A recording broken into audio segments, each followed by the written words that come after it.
Welcome to Thinking Green. I'm Rana, and this is the week we officially switched gears away from pre-election stuff and post-election stuff and start talking about interesting things that are happening in Southeast Connecticut. And so tonight's guests are Frida Berrigan and Sharms Gregor. It's sort of like a candidate reunion, but our subject is totally different. Tonight we're going to talk about the Southeast Connecticut Community Land Trust, which has been very busy over the last year or couple years, and we'll have some updates and some opportunities to learn about what's to come. So welcome, Frida and Sharms. Thanks, Rana. Hi, Sharms. I guess to start, we had one other, much earlier show on the Land Trust, I think in 2017, when Mo and maybe Alicia came on, and talking really about the why of a community land trust, like the demographics of our town and the low home ownership rate and the high rental costs. And at that point, the Land Trust hadn't done much more than diagnose the problem and start thinking about solutions. But 2 years have passed, and a lot has happened. So I thought I would just maybe start with each of you saying how you got involved in this whole endeavor and what your current roles are. Sure. Yeah. So I think I got involved through my mother-in-law, Joanne Sheen, who has been involved in Community Land Trust for a long time and lives in Norwich and was part of the Rose City Land Trust and has served in national capacities around building land trusts.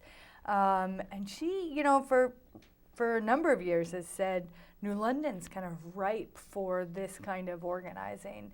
And, right around the time that the Crystal Ave apartments were being emptied out and the Edgerton development was not being raised up, we all started looking at this. And as a community gardener, as somebody who lives on Connecticut Avenue, I as a homeowner who really benefited from the low cost of relative low cost of owning a home in New London, I got very interested in this, and by one analysis, the buildings that were proposed to be constructed at Edgerton, on a per apartment basis, would have basically been enough to build or renovate every house they were in that like neighborhood. $250,000 per unit, Exactly. something like that. And I bought my house for $80,000 and put a new roof on it, so it was like $100,000 house. I was like, well, if this kind of money was spread around a community like the Cedar Grove Connecticut Avenue community, what a difference it would make, and how much agency and kind of neighborhood investment.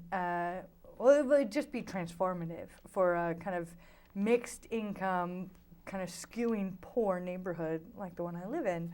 And so that was kind of the interest that I came into the Community Land Trust with. And now, a couple of years later, I just sort of feel like I'm a worker bee within this. I don't serve on the board of our new nonprofit, but I am organizing within the New London community around like us being sort of a chapter of this regional body that Charmaine is on the board of, and so I feel like we have a really exciting future ahead of us, and a lot that's going to happen in the next little while, I hope. So Sharms, how did you get involved originally? So Fresh, all these little non-for-profits that I'm kind of adjacent to myself with, and these wonderful people in the New London community put out a memo on Facebook, and I replied. And that was my first invitation to one of the pop-up meetings that we had, and it was just like calling all people that were interested in the idea of creating a community land trust in New London, and what kind of steps we need to take to get action going. And so I just started showing up to those meetings and voicing my opinion, and going back with others and talking about it in our little circles, and and then the closer and closer we got to like doing things, like I said, volunteered, worked like the worker bee style. Like, yeah, exactly. And now I'm the vice president on the board, and one of the representatives for the New London chapter. Now, one thing that the board has done recently is applied for the 501c3 status, correct? Yeah. I heard it was a very long, complicated application. It was a very, very long 210-page application that we can very much thank our ED for putting a lot of work into that, but also everybody that worked in the committees and working on ground leases and applications and membership profiles, and the development of like what we wanted to see in our community and how the regional group separates itself from what we're considering our chapter groups, and then how we work together. There was a lot of work on a lot of people's parts, and it shows because we did it. We put the application in. We're just waiting for the little stamp of approval. Yes. The IRS is sometimes not quick about it, even when you do everything right. I remember working on the Riverside Park Conservancy application, which was much, much simpler because we had a much less complicated mission. We had no intention of owning property ourselves. We didn't plan to really have employees. So we didn't have to worry about things like ground leases. So it was not a 200-page application. It was maybe a 30-page application or 40-page application. And there was one tiny little thing, like a bit of paperwork that we had filed with the state that wasn't quite compatible with how the IRS wanted us to file, and so we had to amend our articles of incorporation, and that delayed it like 4 months just because it got, it wasn't allowed to be in that fast lane, so it got put in the back of like the minor development line. And once it got to the person who told us what it needed, we had it within a week. But, things can get held up very easily with the IRS. But I feel really confident because I know all of the work that went into the bylaws, all the procedures, the leases, everything. It was 2 years in the making. So I guess I'm trying to be sequential. I'm not always that good at it. But I thought we'd kind of start with just talking about what is a community land trust. So what's a community land trust? So community land trust is an organization that holds property, that holds it for permanent affordability, and ensures that I can sell my house, but I sell it within the land trust. And so Sharms mentioned the ground lease, and that's the mechanism by which the land is held. And so it's a way of building assets in asset-thin communities. And working together for that. There are community land trusts all over the United States. So there are 230 and counting community land trusts, and some of them are quite small, but some of them are, in Burlington, Vermont, there are literally thousands of properties that are held by the, the Lake Champlain Community Land Trust. They must have millions and millions of dollars worth of property.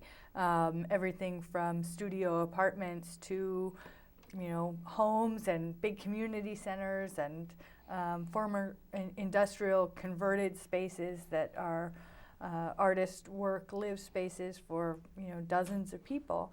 And so it's a loose model. I mean, I think that the kind of primary things that a community land trust needs is a ground lease and property, and then a board that's made up of all three sets of stakeholders. So owners within the community land trust make up one leg of the board stool, and then additional community stakeholders, and then at-large representatives. And so, we talk about a tripartite board, which is such a clunky word, but it really is a three-legged stool to ensure that everybody has a stake and that no one group sort of dominates. And here in New London, the things that we came together, and it was also a set of three, was affordable housing, community space, and green space, urban farms and gardens and the like. And those recognizing that all three of those areas really needed community investment and permanence within our community. And I have here just a slide with the mission of this community land trust. And it does pretty much state that, holds land for the development and stewardship of permanently affordable housing, land for food production, green space, and facilities for community organizations. So I know in the early days, it became very clear in New London that although there are some land trusts that skew more towards being interested in housing and some that skew more towards being involved with agriculture and helping people who have been shut out of owning land for agriculture to become stewards of their own land. We kind of needed everything here. Yeah. So I guess you now that you're on the board, so what is the board's work right now? So we are working on, like you said, that whole full circle of things. We have a 5-goal addendum to our mission for the next several years, and that was part of our 501c3 application, was defining a plan for what we wanted to see our land trust do. And our major things are HUD housing, counseling, because we are lacking that in our area, and we know that there are challenges with housing that agency in this area, which is why most people aren't doing it. So we're trying to put a foot in the right direction to be able to apply for that status. And we are working on the agricultural side, where we're teaming up with different members of the community and bringing other members of the community in, and we're talking about farmland and what that means to our community and our region, and how we can participate in that, and not only in rural but in urban places. So with the gardens that we have here already, and establishing those gardens, but as well as large style stock farming. And we're also working on, I'm starting to lose. So we're working on the sale of our first home, which is Press Street, which I'm pretty sure we'll get into a little bit more detail later. Yeah, we will. We have pictures. Yeah. I actually have pictures of both of you being worker bees that Wayne sent me. But yeah, I mean, I think it's really an interesting situation here that it is a Southeast Connecticut Community Land Trust. It isn't just a City of New London Land Trust. Mm-hmm. And I know that the seat of the organization is at the Voluntown Peace Trust location. It actually isn't a New London-based nonprofit. That's right. Because this whole region has needs, and not every town has the same needs, but we do have to all work together. Mm-hmm. Mm-hmm. I do have a slide. I don't know how useful this, how much it changes from what you already said, but I was given a copy of the brochure, and this is the explanation of the Community Land Trust. So government board residents, community residents, public reps, that provide lasting community assets and permanently affordable housing opportunities for families and communities. And then the permanent affordability is just huge, because New London does see quite a few organizations that sell houses that are affordable to the buyer. Habitat hasn't done much in New London recently, but did for many years, and Echo and Hope. But 50 years down the road, those houses are just on the market. Mm-hmm. That's right. In fact, one of the first, Habitat has about 40 houses in New London, I think. And one of the first houses sold to a New London resident was just recently sold. She was done with it. She had done her time. And that went on the open market, and I think it sold for quite a lot of money. And so you think about all of the sweat equity that went into that house, all of the community investment, all of the work, and it's great for this individual who pockets all of that money, but that community investment, that public investment, is lost to the commons. And something about the Community Land Trust ensures that common investment, the work that Charmaine and I are doing right now at Press Street, getting it ready, that gets handed to the next buyer, and the next, and the next, and the next. And so our investment is compounded in the lives of people 60 years from now, which is kind of a lovely thing to think about. And really the way it ought to be, because we're all kind of coming together to help make this happen, and that should pass on beyond the first buyer. It's kind of interesting, because the whole issue of land value tax is sort of related to that whole subject, that the value of people's property is largely dependent on the community resources that that property has access to. I know where my mother lived in Chevy Chase, Maryland, people who had bought their houses in the 50s for $30,000 could sell them for millions, because there were metro stops put in, and there was a lot of development in Maryland around that, and that translated into private windfalls. Right, out of public, right? And there was public investment, that's right, but it did go to the lucky people who were in those houses could reap windfalls out of something that really wasn't based on their own improvements that they made to their property, but it was public investment. So Community Land Trust, interestingly, does something very similar. It keeps all of that public investment at the outset, giving an advantage to every owner in perpetuity. That's right. And this model has been around long enough that that we know that, right? It's a new idea here in New London, and it's a relatively new idea in southeastern Connecticut, but throughout the United States, this is a mature model. And so it's been around for 40 years, and so it's weathered, it weathered the housing bubble of 2008.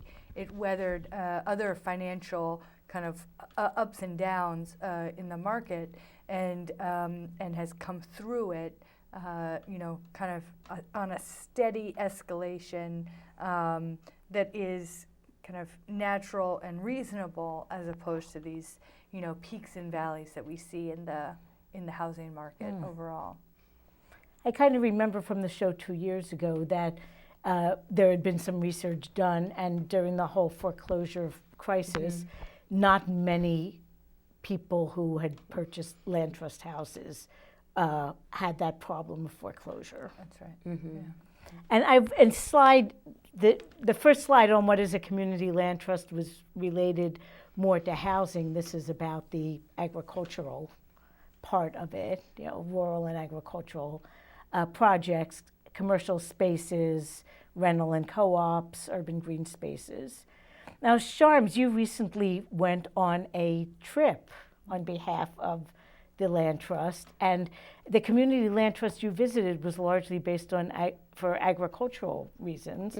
How did what you saw there fit in with what you're doing here? it was a good example for the potential of what we could be doing. We're speaking about the New Communities Land Trust in Albany, and they are a pecan farm, and they are extensive. They're on like 6,000 acres, and they grow a ton of pecans per year. And they started out as like a small do-it-yourself, and now they're at the point where they grow other things on their farm and ship those things out, which is really cool. But they've also taken the cooperative part where now they're helping neighboring farms and farms in other counties do the same thing that they're doing. They're helping them form their trust and produce products that are valued in their communities, and using those CLT models to then, like, now hopefully we'll get pecans from Albany up here, and you know that's just kind of a really cool idea that we were able to go down there and listen to them and understand their market, and to try to bring that market up here, because we can't grow pecans up here. No, we can't. And and it's really a great idea. More and more, I think we're becoming conscious of when we get food, we can get some from like local farmers, but we are becoming aware of like the conditions under which the food we're eating was created, whether, you know, people are exploited or animals are exploited or the land itself is exploited in the process. And, you know, buying from a land trust kind of, you know, is a good way to go about it. Yeah, it almost ensures those kinds of things, because that's kind of built into the foundation of community and the aspect that you're doing right by the people that are working the land. So I agree.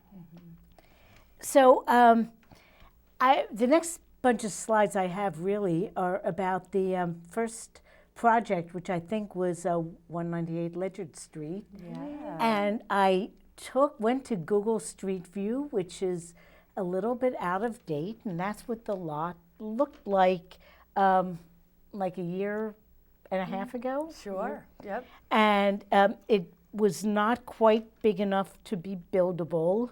I guess maybe a tiny house could have gone there, but with the required setbacks for that neighborhood, there really wasn't space to build a house comparable to what was in the neighborhood. So it had sat empty maybe forever. I don't think it was ever built on. It was never built on. And so you were around when this, so how did this come about? Yeah. So Fresh New London was approached by Eastern Connecticut Community Gardeners Association, and they said, you know, we have this little, I think they characterized it as a postage stamp, and it really is. It's 0.007 acres. I think that's right. I might be 10 off, but it's quite small. And they said, you know, we have somebody who would like to give this to us, and we can't really do anything with it. Would you like it? And you know, Fresh New London was already involved in the kind of foundation of the Community Land Trust, and we said, well, sure. It's pretty close to Mercer and Williams, our kind of hub site. It's, you know, 4 blocks away or something, 5 blocks away, and it's in a neighborhood, and we had some relationships with people in that neighborhood, and we kind of decided to go for it. Fresh New London is fiscally sponsored by a larger organization in Boston. We're not able to own property, and so St. Francis House, which is acting as the fiduciary for the Community Land Trust until our 501c3 is accepted by the IRS, was up for holding it temporarily for us. And so, and you know, when the land trust stands up, it'll be transferred to that, and Fresh New London, you know, will kind of carry on the way we are now. We insure it, and we gathered community members. I think we had about 16 people at our first meeting out on that, you know, just standing there. And it was quite chilly on the day that we kind of gathered people after knocking on doors around the neighborhood for a while. And people said, yes, we definitely would like to see something on this property. We built a relationship with the immediate neighbor because it's always important. You want your immediate neighbors to be to be your friends. And there's no water at the site, there's no electricity, but we were able to, with a lot of hard work this year, build 12 community garden beds, or 16 community garden beds. And we do have photos. Oh, good. And snack beds. So there they are. Yeah.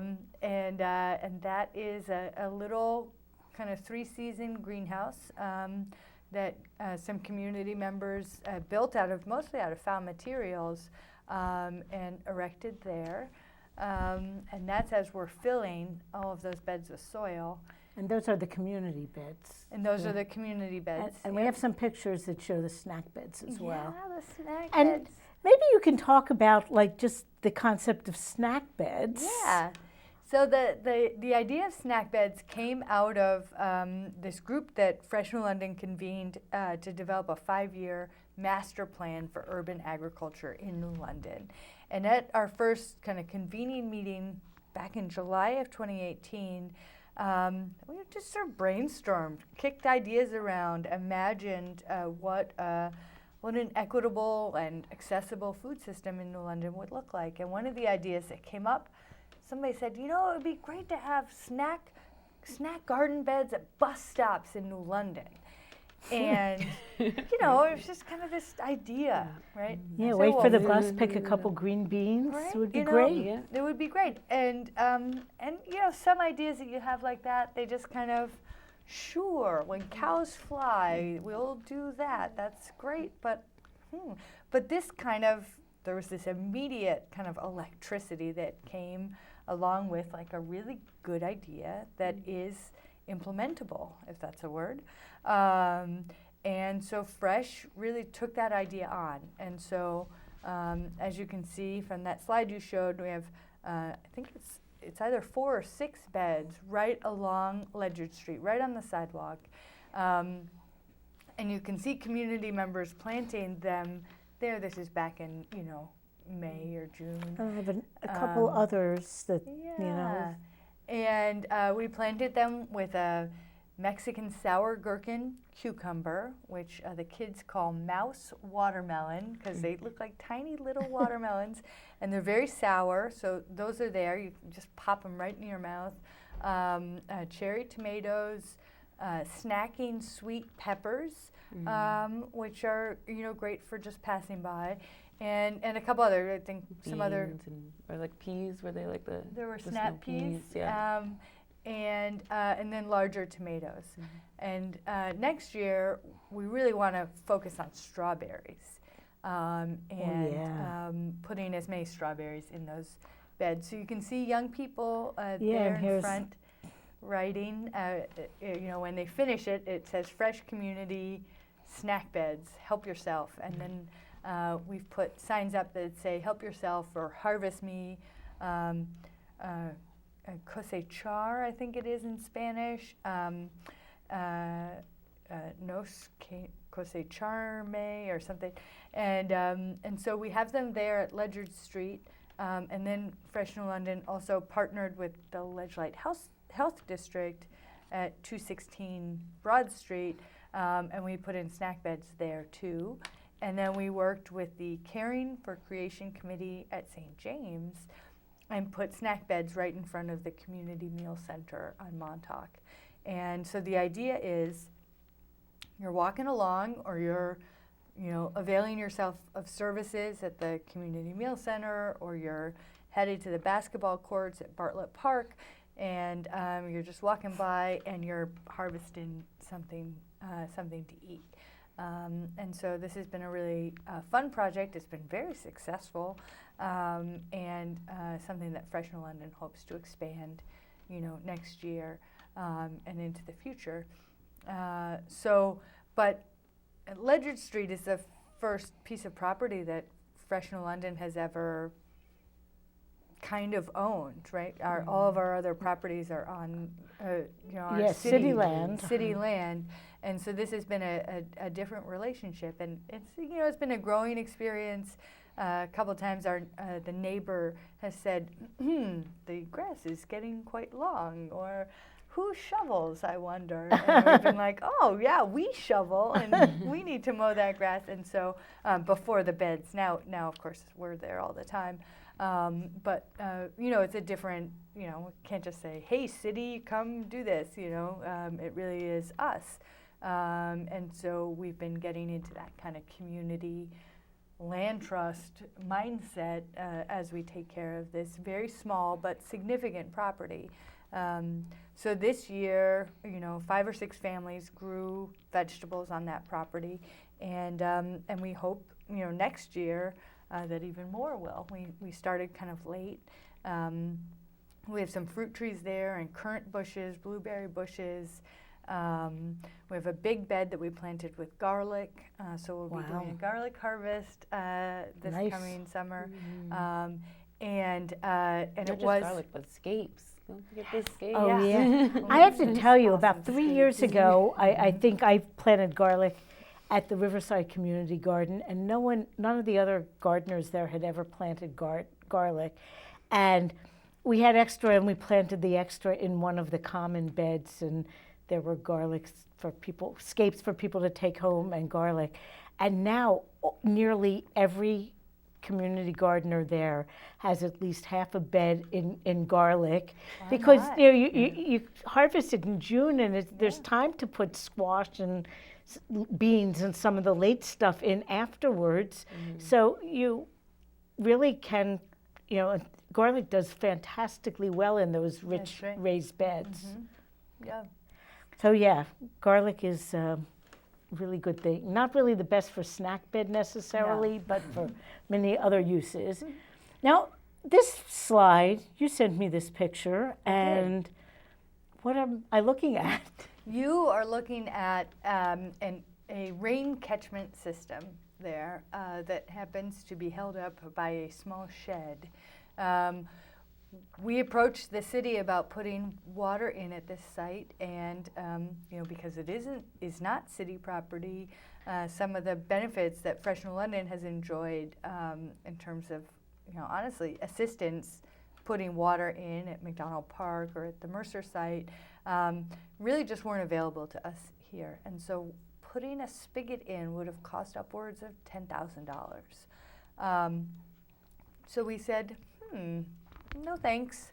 And so as you can see, so that's a shed with a steeply sloping roof, and then the white in the back there is a big shelf. And so we have 8 80-gallon, 100-gallon pickle barrels up there that collect the rainwater. And then we have a rudimentary irrigation system that kind of pulls that water back out via a hose, and gardeners can fill up watering cans and water their beds that way.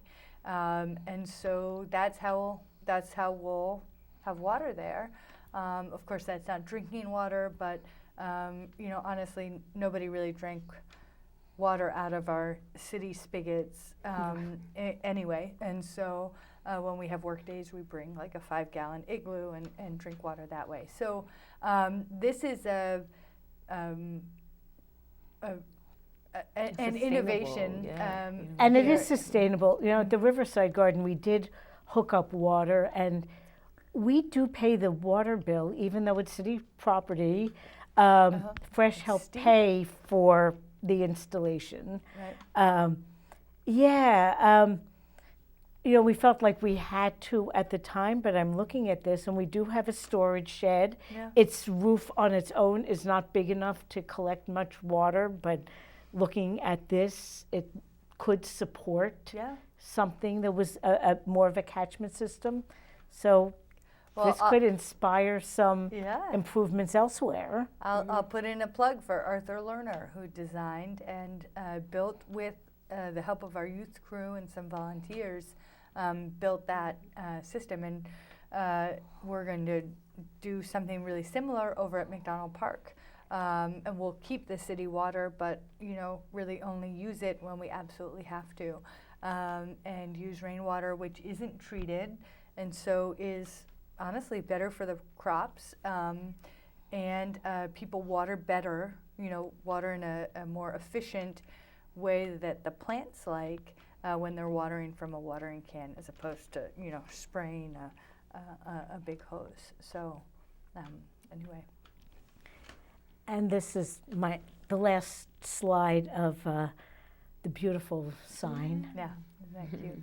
So that would have been quite early before all those beds were planted out. But yeah, so if folks want to or live near Ledyard and Vauxhall near Mahan Park and want to garden in that space next year, they should get in touch with Fresh and start the process with us. Oh, okay. So now the second project is Press Street, and that one is still not quite as finished, but getting very close. Getting very close. Well, I would say it's more finished than we keep saying it is. It's definitely very finished. It's like little pieces of paint and, last minute checks to make sure things are up to par. But I feel like it's a beautiful, from what we've done and all the things that we've put into it and all the work from all of the community members, I think that it is significantly better than it was, and it is a really nice home. It's a really, really nice home. So I have some photos that Rain sent me about. So yeah, there's the stairs going into the main living area, and it is like such a gorgeous stone house. Yep. Yeah. It was built in 1870. It's right near the intersection of Blackhall and Press Street. It's very close to the McDonald Park Community Garden, and near transportation. It's on the bus line, yeah. It's on a bus line, and it is a 3-bedroom house, right? Let me show. You can see in this picture, you can see the 3 stories, and the door on the right-hand side leads to a 1-bedroom apartment, so the owner has a tenant. That's right. And the 2 upper floors are the main living area intended for the owner that had 3 bedrooms. That's right. Yep. Do you have any pictures of the inside? I do. I have a picture of the kitchen. And I have to tell you, the floors are just spectacular. They're, probably the original floors from 1870, and they're these just really big, thick, old pine floors. Yep. The kitchen is the definition of sun-drenched. I think there are 4 big windows in that kitchen, and in the winter you can see the Long Island Sound because you're up quite high, and it's a beautiful kitchen. The layout is a little unusual, and that the common areas, the kitchen and living room, dining room area, are on the upper floor, and the bedrooms are down below. And I kind of recall that there was some discussion about whether to flip that or not, but that it made much more sense for the sun-drenched part of the house being not the bedroom. Right, yeah, you don't want a sun-drenched bedroom. You want a sun-drenched place to drink your coffee in the morning. So yeah, and so we can see all the new pieces that we put in. So the kitchen is, I want to say, the most new of all the pieces. The cabinetry is all refinished. The floor was refinished. So it was really and that nice. is a beautiful space. Warming space. Very It is. And this, I had a question about this. So that's actually in the kitchen as well. That is our logo that has been mounted via frame. And it's just a good example of the lighting because it's like almost like stained glass, so it catches the light when you look through it. So it's just like a cool piece that we thought we'll keep around. And here are the 2 of you working on details. Yes, look at us working so hard. Now, I guess I wanted to ask, are there still any little tasks that need to be done that people can volunteer for? Yes. We are going to have a work day this Sunday, which I think is the 24th, from 1 to 5. People should come dressed to paint or get grubby. And as Charmaine said, we have, if somebody could move in today and they'd have to do just a little bit of painting and stuff, but we're hoping to do one last push to finish up a couple little things. So if folks want to get in touch or just show up this Sunday at 1 o'clock, and we'll have things for them to do. And by the end of the day, I'm guessing with the crowd, all these little details will be taken care of. And I guess I also wanted to bring up that there was a lot of help that came from the City of New London too, through lead abatement programs and code upgrade programs that were something that the Community Land Trust could take advantage of. Yeah, so I wouldn't say it was like, in total it was like $20,000 worth of funds given to the house, and it was really great because they got new windows were put in, so a lot of the windows are brand new. There was a balcony that was removed that wasn't to code, and a whole wall put in to subsidize that space that had been a sliding glass door. And then a big push from the community to give us funds to make sure that this project went through, which was really, really awesome because it shows the community part of the Land Trust again. And like I said, a lot of things that you couldn't tell got done were done to the house, and it really it shows, for of us that have been there, like painting the outside of the house, which clearly none of us volunteers were going to do. Right. So, having those contractors in and doing those kinds of things. Yeah, the painted areas on the outside. I mean, it's window trim and way up there. Yeah. Here is a photo from the back that shows, it doesn't have a huge backyard, but it's a pretty usable backyard. It's some shrubs, elderberries were planted in a corner off to the left, but really whoever buys the house will be able to do what they want with the yard. It could be garden space, it could be play space. I think not a lot was put in there that couldn't be undone. That's right. And it's it L's around the house and is, I don't know, I think it's a pretty sizable yard. Yes. And it's folks can see the little steps. It's terraced. It's a 2-level. So of course kids are gonna break their ankles left and right in there, but for which the Community Land Trust is not liable once somebody buys it. But it really is a beautiful space. And these are just, I have a slide with just sort of the specs. That 2 stories are for the main living area, 1 story is the rental, but it already has tenants in place. That's right. Who have lived there for quite a long time. I think they're in their 3rd or 4th year, and they have a lease that will take them through June of next year, and so whoever buys the house, has this guaranteed income. The rent right now I think is $775, and they pay their own electric on top of that, and so hopefully you have a slide of how much the house is being offered for, but whoever buys it really is only responsible for $300-ish for taxes, insurance, and their mortgage payment, because the rental income is so much of the monthly burden of the house. And I think I do have a slide of that. This is just, the sign, the mums. Which is another great thing. People just bought those to the party we had. It was really nice. So people are like, it's that time of season. We should have mums. And that's and it does really look awesome beautiful for our staff. Yeah. Yeah, it's the next slide. I hope it isn't too small for people to see. Oh, the resale form. But it does talk about how the resale value and just how it might work for people to buy this house. That the market appraisal was $148,000, but it's being offered for $128,000.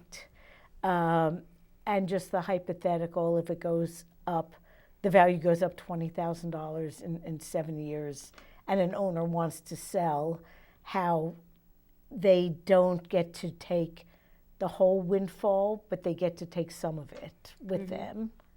That's right.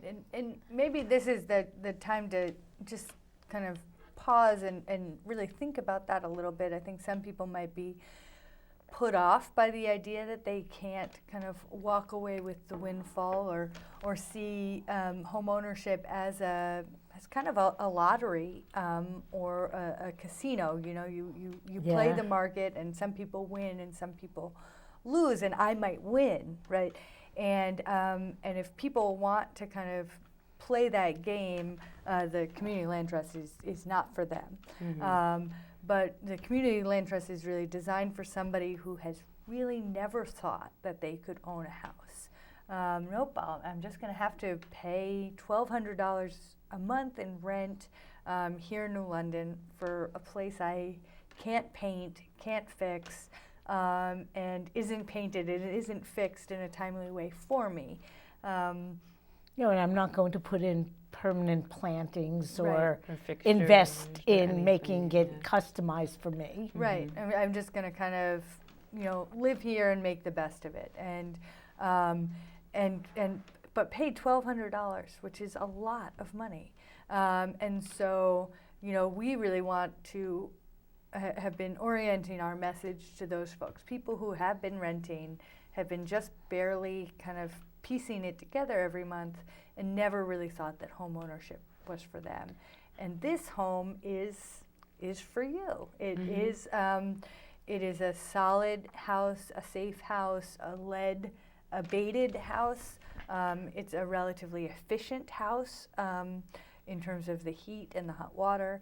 As efficient as it can be for a house built 200 years ago, and like a great place to have kids because it's got that yard and everything, and people can if they don't want to live there forever, they can pull equity out 5-10 years from now. Sure, because in addition to that, so-called windfall of if it appreciates, they'll build equity just because they're paying a mortgage, and their share of the house goes up. Right, and so the idea that that because the land is owned by the Community Land Trust, that it's not really yours. If that is seen as a negative to some people, the benefit, on the other hand, is that you're not going to be preyed upon by predatory lenders. You're not going to be alone and facing foreclosure. You are going to be supported. You're going to be part of a community. There are going to be people to ask those questions before hopefully you get to that point. Right. Your boiler breaks, and you can borrow the money not from a payday lender or on your credit card, but from the land trust at no interest, and so this model really is supportive and about community. And so you're not just buying a house; you're buying a set of relationships there. So in our last 3 minutes, It goes so fast. if people are interested in learning more, just so you know, there are some community calendar slides that have dates of open houses, but you can go to the Community Land Trust website, get that information. It can be opened by appointment as well. So what's the next event that people can come to? Well, I guess Sunday work. So besides the Sunday work day, we typically have our New London chapter meetings the second Thursday of the month. In December, it will actually be the third Thursday. So I think that's the 19th of December. The meeting will be at 5:30 in the hall at St. James. I just confirmed that today. So folks can come at 5:30 for fellowship and snacks, and the meeting will start at 6, and then it will go until 7:30. So that would be a great time for folks to come.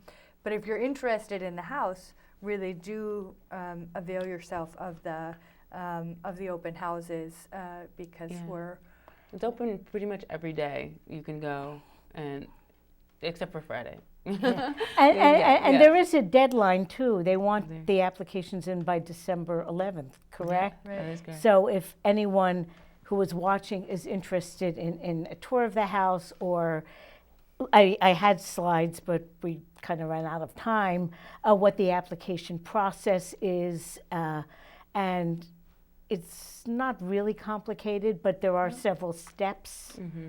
People have to be It's a members of the checklist. land Yeah. trust. They have to apply for pre-approval for a mortgage.